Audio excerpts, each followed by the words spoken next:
नमस्कार, मैं हूं विश्वेश तिवारी और आप सभी देख रहे हैं ओनली न्यूज़ नेशन। जैसा कि आप सभी को मालूम है, हम अपने इस चैनल के माध्यम से अक्सर आपके सामने कई ऐसे खुलासे लेकर आते हैं जो कि देश के विरोध में होते हैं, जो कि हमारे देश में रहकर ऐसे लोगों के बारे में खुलासा करते हैं जो हमारे देश में रहकर हमारे देश पर राज करते हुए हमारे देश को खोखला करते जा रहे हैं। आज हम एक बार फिर आप सभी के सामने एक ऐसा ही तड़कता भड़कता मुद्दा लेकर आए हैं और इस मुद्दे पर आप सभी को अपने विचार रखने हैं। आज का हमारा ये मुद्दा दिल्ली के 2 नंबर के मालिक से जुड़ा हुआ आ रहा है। दिल्ली के 2 नंबर का मालिक कौन है ये तो आप सभी जान गए होंगे।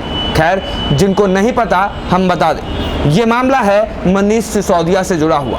मनीष सिसोदिया के ऊपर जब से सीबीआई की जांच पड़ी है उसके बाद से ही दिल्ली की सियासत की सरगर्मी बढ़ गई है। ऐसे में दिल्ली के तथाकथित 2 नंबर के मालिक ने अब अपने ऊपर पड़े सीबीआई जांच का मोड़ दूसरी तरफ मोड़ दिया है। आखिर ऐसा क्या खुलासा किया है दिल्ली के उप मुख्यमंत्री मनीष सिसोदिया ने जिसको लेकर उन्हीं की पार्टी की किरकिरी उड़ रही है। आज हमारे इस खबर में, हमारे इस मुद्दे में हम आपको इसी मुद्दे से वाकिफ कराएंगे। हमारे साथ इस वक्त हमारे सहयोगी मानस मिश्रा जी भी मौजूद हैं। हम इनसे भी जानेंगे और इनसे भी पूछेंगे कि आखिर कैसे दिल्ली के उप मुख्यमंत्री और मुख्यमंत्री मिलकर एक साथ पूरे दिल्ली की जनता से खिलवाड़ करते हैं।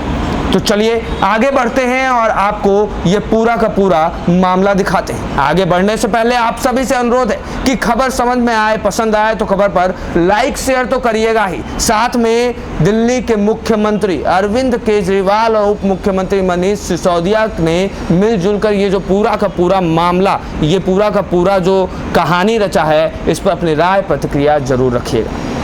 दिल्ली के उप मुख्यमंत्री मनीष सिसोदिया ने एक बड़ा खुलासा करते हुए भारतीय जनता पार्टी पर एक बड़ा आरोप लगा दिया। उन्होंने खुलासा करते हुए कहा कि भारतीय जनता पार्टी ने उनको 20 करोड़ रुपए देकर खरीदने की कोशिश की है।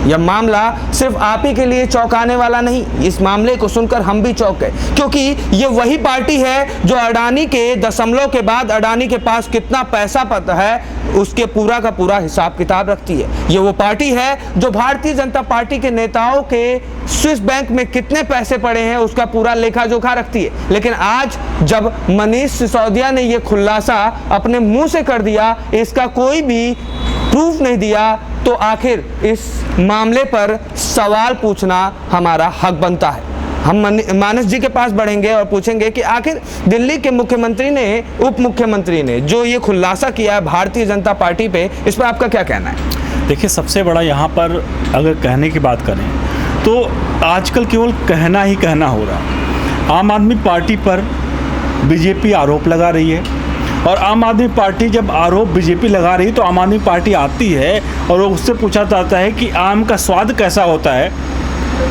तो वो कहती है कि वो उसका जवाब जो होता है वो कुछ और ही देना प्रयास करती है। तो मतलब जवाब, सवाल कुछ और पूछा जाता है, जवाब कुछ और देती है। अब यहाँ सवाल पूछा गया था कि आप जो घोटाला आपने कर रखा है, उस घोटाले के रुपए जो आपने दबा रखे हैं, अपने दोस्तों को फर्जी तरीके से आपने जो आबकारी नीति के तहत अपने फर्जी बांट दिए, लाइसेंस बांट दिए, उससे पैसा ले लिया, उसका जवाब दीजिए। तो ये कह रहे हैं कि हमें पैसा दे रहे हैं।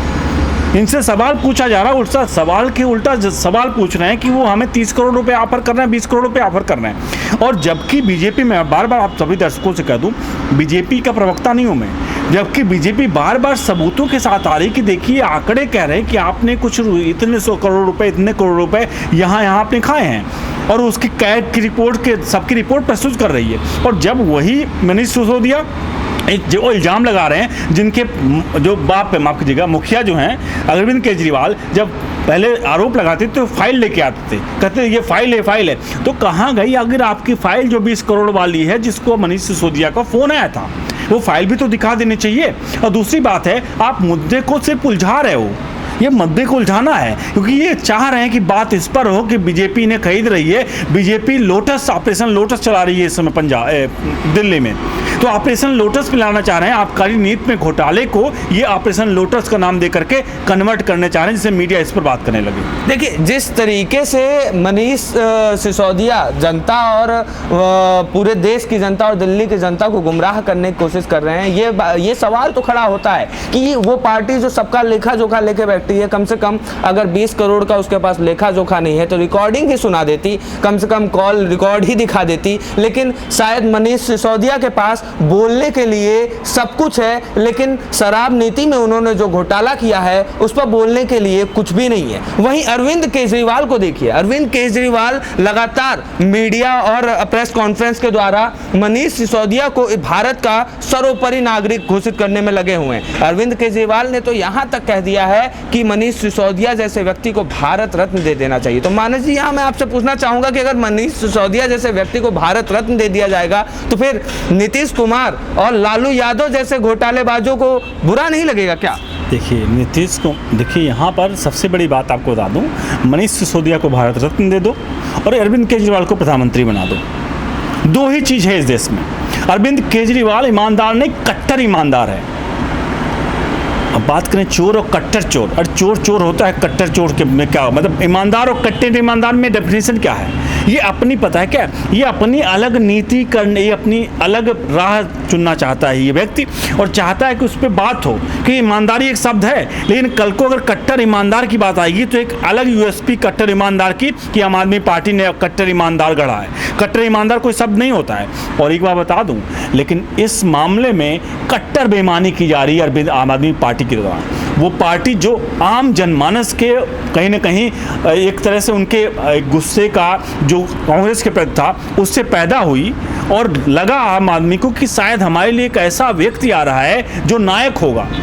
हम रील में देखा था कि फिल्म में अनिल कपूर किस तरह से नायक के तौर पर आते थे, और आखिरकार वो व्यक्ति जो आता है सत्ता में और उसके पहले अपने बेटे को कसम खाता है, कहता है मैं किसी भी पार्टी के साथ हाथ नहीं मिलाऊंगा। उसके माफ कीजिएगा, उसके बाद जब पार्टी जब आता है सत्ता में तो सबके सामने जा के गिड़गिड़ाता है, और उन्हीं लोगों के साथ जितने लोग थे उनके साथ मंच पर हाथ शेयर करता है और कहता है कि और उनके साथ जा करके सत्ता बनाने का पूरी तरह से कवायद करता है। अब ये है खेल पूरी तरह से दिल्ली का। खैर, ये तो खेल रहा दिल्ली के मुख्यमंत्री और उप मुख्यमंत्री के कथनी का खेल, लेकिन अब इनके कथनी और कहनी में कितना फर्क है, चलिए हम अपने दर्शकों को दिखा दें।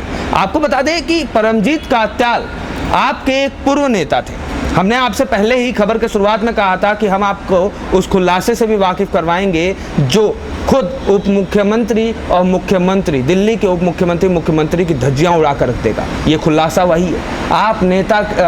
पूर्व आप नेता परमजीत कात्याल ने आज तक से वार्तालाप में एक बड़ा खुलासा किया था। उन्होंने कहा था कि अरविंद केजरीवाल ने 2013 में परमजीत कात्याल से खुद कहा था कि वो अपने दूसरे विधायकों को, अपनी ही पार्टी के विधायकों को फोन करें और भारतीय जनता पार्टी के नेता बनकर उनको पैसे का लालच दें। ऐसे में क्या ये हो नहीं सकता है कि अरविंद केजरीवाल इस वक्त जो मनीष सिसोदिया इल्जाम लगा रहे हैं भारतीय जनता पार्टी पे कि भारतीय जनता पार्टी ने 20 करोड़ रुपए देकर उन्हें खरीदने की कोशिश की है, उस कॉल के पीछे अरविंद केजरीवाल ही हो? क्योंकि जब अरविंद केजरीवाल अपने ही नेताओं को यह आदेश दे सकते हैं कि वो बाकी विधायकों को भारतीय जनता पार्टी का नाम लेकर खरीदने की कोशिश करे, तो आखिर इसके पीछे क्या ये सवाल खड़ा नहीं होना चाहिए कि अरविंद केजरीवाल ने ही मनीष सिसोदिया को भी फोन करवाया हो? देखिए, जो व्यक्ति, मैं आपको बता दूं, बार बार ये कहता हूँ, गिरगिट लोग कहते हैं, जो व्यक्ति अपने बेटे और बेटी की उस पर माथे पर हाथ रख करके कसम खाता है और कहता है मैं किसी राजनीतिक दल में शामिल नहीं हूँगा, और वही पलटी मार जाता है, ऐसे व्यक्ति की कैसे हम विश्वास कर लें कि ये व्यक्ति कब सही बोल रहा है, कब झूठ बोल रहा है? हमें नहीं लगता कि ये व्यक्ति सही बोल रहा है। और ये व्यक्ति अगर सही बोल रहा है तो फाइलें कहाँ गई? केजरीवाल से मैं आप सभी दर्शकों से भी चाहूँगा कि क्या मैं झूठ बोल रहा हूँ या मैं गलत बोल रहा हूँ? मैंने जो लाइन यहाँ बोली, क्या केजरीवाल फाइलें लेकर नहीं आता था? शुरुआत में फाइलें लेकर आता था, सबके कच्चे चिट्ठे खोलने आता था, कहता था ये झूठे हैं, ये शीला दीक्षित को जेल भेज देंगे, इसको भेज देंगे, उसको भेज देंगे, पूरी कांग्रेस चली जाएगी। लेकिन क्या शीला दीक्षित, या अब उनका निधन हो चुका है, लेकिन क्या शीला दीक्षित या उनके परिवार के खिलाफ एक भी केस चला था? कुछ हुआ था आज तक? क्या जब से केजरीवाल आए दिल्ली में किसी को भी पुराने नेता के खिलाफ केस चलाया इसने? जबकि सबूत तो सबके सारे थे।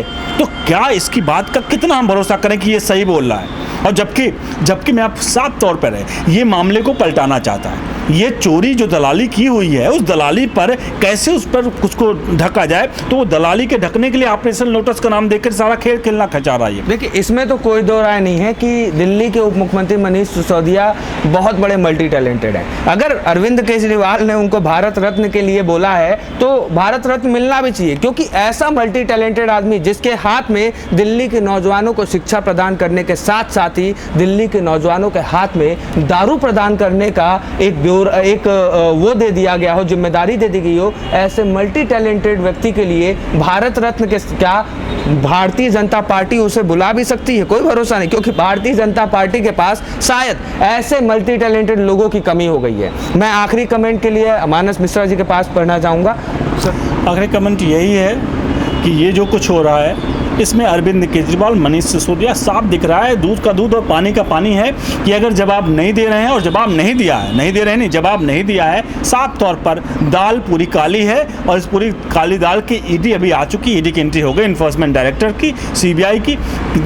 अरबी जो मनीष सिसोदिया हैं बंद कर जाएंगे। और ये बात की भविष्यवाणी खुद अरविंद केजरीवाल ने की है, इसके लिए सत्येंद्र जैन के लिए भी की थी, यहाँ भी की थी। इस बारे में सबसे बड़े भविष्य वक्ता ये अरविंद केजरीवाल हैं। अब वो चाहे चोरों को जानते हैं सही तरीके से या कुछ भी है, ये बात सच साबित होने वाली है। चलिए, इस शो के अंत में पहुँचते हैं और अंत में मैं बस इतना ही कहना चाहूँगा कि कुछ ऐसा ही हाल दिल्ली में सत्येंद्र जैन की गिरफ्तारी के समय था। जब सत्येंद्र जैन गिरफ्तार होने वाले थे तो यही अरविंद केजरीवाल थे जो लगातार कहते सत्येंद्र जैन के पास कुछ नहीं मिलेगा, और वो से वही सत्येंद्र जैन आज जेल में बैठे हैं। अब देखना ये होगा कि जो अरविंद केजरीवाल लगातार ये कह रहे हैं कि मनीष सिसोदिया के घर में कुछ नहीं मिला, उस मनीष सिसोदिया के घर में क्या कुछ मिलता है, और सीबीआई का ये जांच आखिर मनीष सिसोदिया को कहां ले जाकर छोड़ता है। इस पूरे खबर पर आप अपनी राय प्रतिक्रिया जरूर दीजिएगा। हमें जरूर बताइएगा कि दिल्ली में जो ये खेला चल रहा है इस पर आपकी क्या राय है। ऐसे ही खबरों के लिए, ऐसे ही मुद्दों के लिए बने रहिए हमारे चैनल ओनली न्यूज़ नेशन पर। धन्यवाद।